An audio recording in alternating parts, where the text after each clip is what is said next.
This lesson is for pro-democracy people, largely progressives, and largely white progressives for that matter, who have people in their network who are likely to vote and are either undecided or just Trump curious, but not Trump committed. Because it is those people who are gettable, and it makes sense to spend time on, is you're trying to use your influence to affect this election.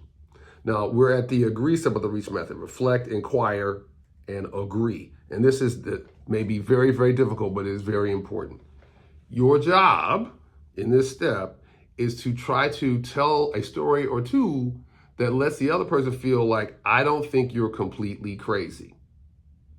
So you're going to have to do some thinking in advance about what might you tell somebody that shows you have some experience or experiences that help you appreciate, to give you the fact that some people like Mr. Trump and his movement. Now, again, you can think of this broadly. You can think about him personally. Like I, for example, think that one admirable thing about him is that he's pretty relentless. That's a good thing. You could talk about his policies. You could talk about the MAGA movement. Sometimes, for example, when I see the MAGA movement, even though I see a lot of hateful stuff, there's also a sense of joy and camaraderie and commitment. But the point is, this isn't necessarily easy for progressives. It's in fact difficult. I've been in Christian churches where I put forward that if you're trying to reach somebody, it's useful to think about good things about Mr. Trump, and people are like, he can't have any good qualities in a Christian church. So I would encourage you to try to push past your disinclination to think that anything associated with Mr. Trump or his movement is bad. That is not going to help you. In fact, that is going to hurt you if you can't get past that. And if you think like that, then maybe you should just work on motivating left-leaning people who are not likely to vote. Because if you're going to do this persuasive work, that stance is not going to help you. The point is you're not trying to find policies, you're trying to find a moment.